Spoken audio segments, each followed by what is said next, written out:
Well, I can't miss the opportunity to highlight a story with the word floats in the headline. So here we go.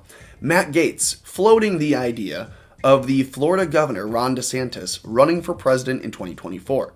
Now, Matt Gaetz did not say Trump shouldn't run and Ron should. He didn't say Trump won't run and so we may have to look to Ron DeSantis. He didn't say that. He said that Trump is the leader of the party. But if that Trump didn't run, Ron could easily win, essentially. That's how I'm taking it.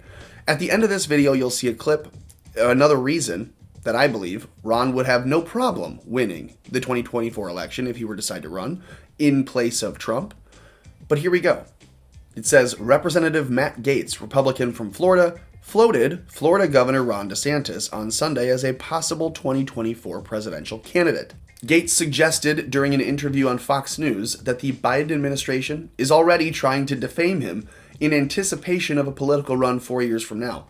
And that's no surprise, right? The Democratic Party is not exactly above getting ahead of a political rival or candidate by smearing them in today's news so that they can refer to the headlines later and say that those things are real. Russiagate, anybody? Remember? You guys remember BuzzFeed in 2016? What Ron DeSantis didn't say, which is the truth, is that the Biden folks know that if Donald Trump is not the candidate in 2024, the leader of our movement will be Ron DeSantis. That is the quote from Matt Gaetz. So it's not saying that Trump won't be. He's saying if Donald Trump is not the candidate, the leader of the movement of the MAGA party, of the Patriot Party, of anyone who from the left and the right and the independent center middle who doesn't like party politics anymore, they'll be voting for Ron DeSantis. Sorry, lefties. Says, quote, he is a strong potential presidential candidate in 2024. The Biden team knows that. And so they're trying to somehow cast aspersions on the Florida experience because you know what? Throughout America, there's a lot of Florida envy right now. And that's totally true. You can look at travel patterns and see that tons of people are taking vacations to Florida just to get a little slice of normalcy in their lives. And I did the same thing. So here he is again. Donald Trump is more likely to be a candidate for president in 2024 than Joe Biden. And everyone on both sides knows that. That was just a couple days ago from Matt Gaetz. So Matt has said very clearly, Donald Trump is the leader. If he is not going to be the candidate, Ron DeSantis will lead as the candidate in 2024. And both people, by the way, Ron and Donald Trump, are equally more likely to be a candidate than Joe Biden. I would be shocked if Joe Biden is alive in 4 years. That's not a threat. That is a guess on natural cause death in reality. They say DeSantis has not publicly acknowledged any speculation on a presidential bid in 2024. Meanwhile, late January, the governor was touting Florida's successes as many blue states continued to restrict their residents' activities, declaring that his state is open. Every Floridian has the right to earn a living. Florida is open and we've got your back, he said. Well, God, you kind of want that message for the country, right? He says, Florida has also led and continues to lead on protecting the livelihoods of our people. While so many other states kept locking people down, Florida lifted people up. It's worth highlighting. Share this video with someone you know. Like this video and put a comment below. And then if you could, go to Odyssey, BitChute, Rumble, Gab, search out America Floats and follow and subscribe and hit the notification bells and do all those great things. And then if you're doing that, also leave a comment below. Let me know what you know about Bell's palsy because my face is real numb. Do all of that and then keep America afloat.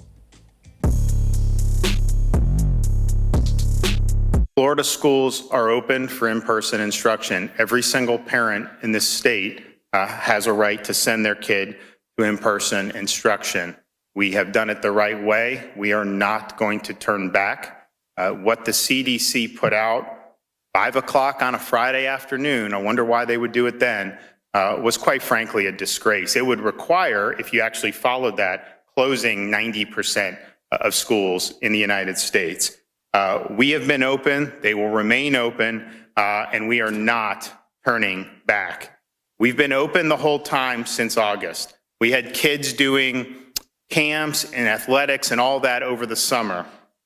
And we've been in person as much as anybody in the country. And yet, we're 34th out of 50 states in DC for COVID-19 cases on a per capita basis for children. 33 states have more cases per capita than Florida for children per capita. And many of those don't have a lot of in-person instruction in school. And so there is no evidence to suggest that school kids should do anything else other than be in school. This has been clear for months and months and months. We followed the data when we worked to get the parents the option to send the kids back, because we had looked at what happened in Europe, places like Sweden and all these other places. And it does not require another $100 billion. The school reopening plan that makes the most sense, if you want to open schools, open them. Open the door. Let them come in and let them learn. And the only reason that is not happening across this country, like it is in Florida, like it is in a handful of other states, it's one reason and one reason only. Because the Democratic Party puts the interests of education unions and special interests ahead of the well-being of our children and of our families. These kids have been out of school in parts of this country for almost a year. And if you follow that CDC guidance, they will not go back in this school year, and they may not even go back in the fall. That is a disgrace. That is not science. That is putting politics ahead of what's right for kids. That is putting politics and special interests ahead of what the evidence and observed experience says. So we're better off as a result of giving parents and kids that opportunity. I can tell you, I cannot go out without a parent coming up to me saying how much better it is that their child's able to go to school. And so we're not looking back. We're going to continue going forward.